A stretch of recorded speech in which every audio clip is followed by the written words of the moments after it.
Asia कप्र चूड़ांत एकादश को नहीं सूर्य कुमार यादव को भविष्यवाणी। नमस्कार दर्शक बंधु, आग को आसूची एशियार देश मानक नहीं क्रिकेट महासमर एशिया कप 2025। एथिपाई सबु देश निजर चूड़ांत 15 जणिया दल घोषणा कर सारे। तेबे सेप्टेम्बर मासर 9 तारिख ठार आरंभ होगा एशिया कप्रे केउ दल चैंपियन हेबो से नहीं एबेठारु सबु क्रिकेट प्रेमी माने आकलन करिबे लागिलेनी। तेबे एशिया कप्र विजेता होगापी प्रबल दावेदार होउची भारतीय दल। यह एशिया कप्र आयोजक पाकिस्तान एशिया कप जितिया जोरदार प्रयास करिवो, काहींकि ना पाकिस्तान निजर घरोई माटीर फायदा उठाई हुए तो एशिया कप जीति पारे, किंतु भारत तार सबु मैच यूएई ठारे खेलिबो, सेथिपाई पाकिस्तान भारत उपर एतेटा प्रभाव पकाई न पारे। तेबे एशिया कप पई भारत सूर्य कुमार को अधिनायकत्व 15 जणिया दल घोषणा करिछि, जेउथिरु बहुत नामी दामी खेलाड़ी जेमिति कि श्रेयस अय्यर, केएल राहुल, युजवेंद्र चहल को परि अभिज्ञ खेलाड़ी मानक बाद देइछन्ति। एथिसहित दल जितेश शर्मा भली युव खेलाड़ी मानक एही दलर सामिल करिछि। तेबे एशिया कप रे श्रेयस अय्यर को सामिल न करा जिबाकु नै क्रिकेट प्रशंसक माने निजर विरक्ति प्रकाश करी सोशल मीडिया रे निजर मतामत देइथिले। तेबे एसबु भितर भारत एशिया कप रे किभली खेल प्रदर्शन करिवो से नहीं दर्शक माने अपेक्षा करि रहिछन्ति। एही एशिया कप रे भारत केउ 11 जन को चूड़ांत एकादश रे स्थान देबो से नहीं मध्य अपेक्षा करि रहिछन्ति।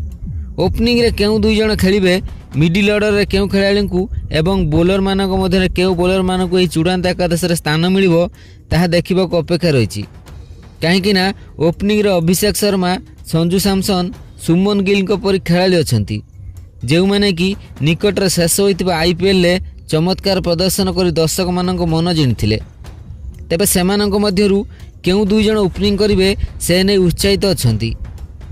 केउ 11 जण भारतीय दल पई भल होई परिबे ताहा नै चिंतित अछंती। खास करी पाकिस्तान विरुद्ध मुकाबिला रे जेमिति पाकिस्तान को शोचनीय भाव में परास्त करी पाकिस्तान को टूर्नामेंट जितबार बाधा साजी पारिबे से नहीं दर्शक माने चाहि रहिछन्ति। तेबे एशिया कप रे केउ चूड़ांत एकादश सहित भारत मैदान को उलाइबो से नहीं भारतीय दलर अधिनायक सूर्य कुमार यादव सांबादिक सम्मेलन रे भविष्यवाणी करी निजर मतामत दैछन्ति। अधिनायक सूर्य कुमार यादव एथिसहित आहुरी अनेक कथा एही एशिया कप को नहीं मध्य कहिसन्ति। तेबे भिडियो रे आमे आपण मानकु सूर्य कुमार यादव चूड़ांत एकादश एवं एही एशिया कप को नहीं कहितिबा सेही कथा कोन ता जणाइबु। हेले या पूर्वरु जदि आपण माने भारतीय दल को भल पाउचंती ताले दया करी वीडियो को लाइक कर दियंतु एवं भारतीय दल एथरर एशिया कप को हाथै पारिबो कि नहीं दया करी निजर मूल्यवान मतामत कमेंट कर जणांतु। तेबे आसंतु जानिबा संपूर्ण खबर। दर्शक बंधु, सेप्टेम्बर 9 तारिख आरंभ होगा एशिया कप रे भारत निजर अभियान सेप्टेम्बर 10 तारिख यूएई विरुद्ध खेली आरंभ करिवो। तेबे यह श्रृंखलार प्रथम मैच रे अफगानिस्तान एवं हांगकांग आमना सामनी हेबे। बांग्लादेश निजर अभियान हांगकांग विरुद्ध सेप्टेम्बर 11 तारिख आरंभ करबाकु थिबा बेले भारतर चिर प्रतिद्वंदी पाकिस्तान निजर अभियान सेप्टेम्बर 12 तारिख रे ओमान विरुद्ध खेली आरंभ करिवो। एथिसहित श्रीलंका निजर अभियान सेप्टेम्बर 13 तारिख रे बांग्लादेश विरुद्ध खेली आरंभ करिवो। तेबे यह एशिया कप रो सफल दल भारत, पाकिस्तान, श्रीलंका एवं बांग्लादेश भली दल मानक खेल प्रदर्शन उपरे समस्तकर नजर रहिबो। भारत तार बहु प्रतीक्षित पाकिस्तान विरुद्ध मैच सेप्टेम्बर 14 तारिख रे खेलिबो, जहाँ उपरे समस्तकर नजर रहिछि। भारत पाकिस्तान विरुद्ध किभली प्रदर्शन करिवो से नहीं सबु दर्शक अपेक्षा करि रहिछन्ति। जेभली पाकिस्तान को भारत एशिया कप रो मुकाबिला रे पुणी थरे परास्त करिवो ता देखिबाकू सबु भारतीय क्रिकेट प्रेमी माने चाहि रहिछन्ति, काहेकि ना पाकिस्तान दल पराजय सबु भारतीय क्रिकेट प्रेमी मान मनकू बहुत शांति देई थाए। तेबे पाकिस्तान विरुद्ध मैच को नहीं बहु क्रिकेट किंवदंती माने निजर भविष्यवाणी मध्य करिबारे लागिलेनी।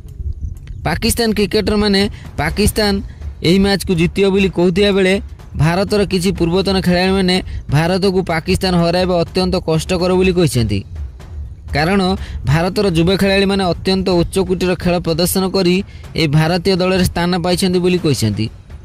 जेभली पूर्वतन भारतीय बैट्समैन तथा भाष्यकार आकाश चोप्रा एही बाबद निजर मत रखी कहिसेंती ଯେ ଭାରତୀୟ ଯୁବ ପ୍ରତିଭା ପାକିସ୍ତାନର କୌଣସି ସିନିୟର ଖେଳାଳିମାନଙ୍କ ଠାରୁ ବହୁତ ଉପରେ। ଏହି ଯୁବ ଖେଳାଳିମାନେ IPL ଭଳି ବଡ଼ T20 ଲିଗ୍ରେ ନିଜର ଚମତ୍କାର ପ୍ରଦର୍ଶନ କରି ଏହି ଭାରତୀୟ ଦଳରେ ସ୍ଥାନ ପାଇଛନ୍ତି।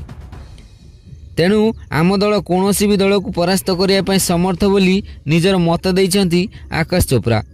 ତେବେ ଏହି ଏସିଆ କପ୍ରେ କେଉଁ ଖେଳାଳି ଚୂଡ଼ାନ୍ତ ଏକାଦଶରେ ସ୍ଥାନ ପାଇବେ ସେ ନେଇ ଭାରତୀୟ କୋଚ୍ ଏବଂ ଅଧିନାୟକ ପାଇଁ ଅତ୍ୟନ୍ତ ଚିନ୍ତାର ବିଷୟ ବୋଲି କହିଛନ୍ତି ପୂର୍ବତନ ଖେଳାଳି ତଥା ଭାଷ୍ୟକାର ଆକାଶ ଚୋପ୍ରା। ତେବେ ଦର୍ଶକ ବନ୍ଧୁ, ଅଧିନାୟକ ସୂର୍ଯ୍ୟକୁମାର ଯାଦବ ଏବେ ଏନେଇ ଏସବୁ ଉପରୁ ପରଦା ଉଠାଇଛନ୍ତି। ସାମ୍ବାଦିକ ସମ୍ମିଳନୀରେ ଭାରତର ଚୂଡ଼ାନ୍ତ ଏକାଦଶରେ କେଉଁ 11 ଖେଳାଳି ସ୍ଥାନ ପାଇବେ ଏବଂ ଓପନିଂରେ କେଉଁ 2 ଖେଳାଳି ଓପନ୍ କରିବେ ସେ ନେଇ ଭବିଷ୍ୟବାଣୀ କରି ନିଜର ବୟାନ ଦେଇଛନ୍ତି ସୂର୍ଯ୍ୟକୁମାର ଯାଦବ। ସେ ସାମ୍ବାଦିକ ସମ୍ମିଳନୀରେ ସାମ୍ବାଦିକମାନଙ୍କ ପ୍ରଶ୍ନର ଉତ୍ତର ଦେଇ କହିଥିଲେ, ଆମ ଦଳରେ ବହୁତ ପ୍ରତିଭାବାନ ଖେଳାଳିମାନେ ଅଛନ୍ତି। ଯୁବ ଖେଳାଳି ହେଲେ ମଧ୍ୟ ଏମାନଙ୍କ ଅଭିଜ୍ଞତା ବହୁତ ଅଧିକ, କାରଣ ଏମାନେ IPLରେ ବହୁତ ଭଲ ଭଲ ଆନ୍ତର୍ଜାତୀୟ ଖେଳାଳିମାନଙ୍କ ସହିତ ଖେଳି ଆସୁଛନ୍ତି। ତେଣୁ ଏମାନଙ୍କୁ କୌଣସି ପରିସ୍ଥିତିରେ ନିଜର ବେଷ୍ଟ ପ୍ରଦର୍ଶନ ଦେବାରେ କୌଣସି ଅସୁବିଧା ହେବ ନାହିଁ। ଆମ ଦଳର ଚୂଡ଼ାନ୍ତ ଏକାଦଶ ଚୟନ କରିବା ଅତ୍ୟନ୍ତ କଷ୍ଟକର। କୌଣସି ବି ଖେଳାଳି କାହାଠୁ ବି କମ୍ ନୁହେଁ। ଆମ ଦଳ ପାଇଁ ସବୁ ମୁକାବିଲା ବହୁତ ଗୁରୁତ୍ୱପୂର୍ଣ୍ଣ ଅଟେ। ଆମ ଦଳ ଯେଭଳି ଏସିଆ କପ୍ରେ ଦମଦାର ପ୍ରଦର୍ଶନ କରି ଏ ଏସିଆ କପ୍ ହାତେଇ ପାରିବ ସେହି ବିଷୟରେ ଆମେ ଧ୍ୟାନ ଦେଇ ଖେଳିବୁ। ଆମ ଦଳର କୌଣସି ବି ଖେଳାଳି କାହାଠୁ ବି କମ୍ ନୁହେଁ। ଆମ ଦଳ ପାଇଁ ସବୁ ମୁକାବିଲା ବହୁତ ଗୁରୁତ୍ୱପୂର୍ଣ୍ଣ ଅଟେ। ଆମ ଦଳ ଯେଭଳି ଏସିଆ କପ୍ରେ ଦମଦାର ପ୍ରଦର୍ଶନ କରି ଏସିଆ କପ୍ ହାତେଇ ପାରିବ ସେ ବାବଦରେ ଆମେ ଚିନ୍ତା କରୁଛୁ। ସେହି ବିଷୟରେ ଆମେ ଧ୍ୟାନ ଦେଇ ଖେଳିବୁ ମଧ୍ୟ। ଆମ ଦଳର କୌଣସି ବି ଖେଳାଳିମାନଙ୍କ ପାଖରେ ଅଭିଜ୍ଞତା କମ୍ ନାହିଁ। ତେଣୁ ଆମ ଦଳ ସବୁ ମୁକାବିଲାରେ ଦମଦାର ପ୍ରଦର୍ଶନ ଦେବା ପାଇଁ ଚେଷ୍ଟା କରିବ। ଆମ ଦଳର ଖେଳାଳିମାନେ IPLରେ ଭଲ ପ୍ରଦର୍ଶନ କରି ଆସୁଛନ୍ତି ସତ। IPLରେ ବହୁତ ଆନ୍ତର୍ଜାତୀୟ ଖେଳାଳିମାନଙ୍କ ସହିତ ଖେଳି ଆସୁଛନ୍ତି ସତ, କିନ୍ତୁ ଏହା ହେଉଛି ଦେଶର କଥା। ଆଉ ଯେତେବେଳେ ଦେଶ ପାଇଁ ଖେଳିବାକୁ ପଡ଼େ ନିଜର 100% ଦେଇ ଖେଳିବା ଉଚିତ। IPLରେ ଫ୍ରାଞ୍ଚାଇଜିମାନଙ୍କ ପାଇଁ ଖେଳିବା ଏବଂ ଦେଶ ପାଇଁ ଖେଳିବା ମଧ୍ୟରେ ବହୁତ ଫରକ। ଯେମିତି ଆମ ପ୍ରଦର୍ଶନରେ ଆମ ଦଳକୁ ଚାମ୍ପିୟନ କରିପାରିବୁ ସେ ନେଇ ଆମ ଦଳର ସବୁ ଖେଳାଳିମାନଙ୍କ ମୁଖ୍ୟ ଲକ୍ଷ୍ୟ ରହିବା ଉଚିତ। କୌଣସି ବି ପରିସ୍ଥିତିରେ ଆମକୁ ଏସିଆ କପ୍ ଜିତିବାର ଅଛି, କାହିଁକି ନା ଏଠାକୁ ସବୁ ଦଳ ଜିତିବା ପାଇଁ ଆସିଛନ୍ତି। ତେଣୁ କୌଣସି ଦଳକୁ ହାଲୁକାରେ ନ ନେଇ ସବୁ ଦଳ ବିରୁଦ୍ଧରେ ଦମଦାର ପ୍ରଦର୍ଶନ ଦେଖାଇବାକୁ ପଡ଼ିବ, ଯେମିତି ଆମେ ଆମ ମୁକାବିଲା ଦିନ ମ୍ୟାଚ୍ ଜିତିପାରିବୁ। ତେବେ ଚୂଡ଼ାନ୍ତ ଏକାଦଶକୁ ନେଇ ଅଧିନାୟକ ସୂର୍ଯ୍ୟକୁମାର ଯାଦବ କହିଥିଲେ, ଆମେ ମ୍ୟାଚ୍ ପୂର୍ବରୁ ହିଁ ଏନେଇ ଚୂଡ଼ାନ୍ତ ଏକାଦଶ ବାଛିବା ପାଇଁ ଚେଷ୍ଟା କରିବୁ। ଆଗରୁ କେଉଁ ଦଳକୁ କମ୍ ଆକଳନ କରାଯାଇପାରିବ ନାହିଁ। ତେଣୁ ମ୍ୟାଚ୍ ପୂର୍ବରୁ ଚୂଡ଼ାନ୍ତ ଏକାଦଶ ବାଛିବା ହିଁ ଠିକ୍ ରହିବ। ତେଣୁ ଦର୍ଶକ ବନ୍ଧୁ, ଆପଣଙ୍କ ମତରେ ଚୂଡ଼ାନ୍ତ ଏକାଦଶରେ କେଉଁ ଖେଳାଳିମାନଙ୍କୁ ସ୍ଥାନ ମିଳିବା ଉଚିତ ନିଜର ମୂଲ୍ୟବାନ ମତାମତ ଦୟାକରି କମେଣ୍ଟ କରି ଜଣାନ୍ତୁ।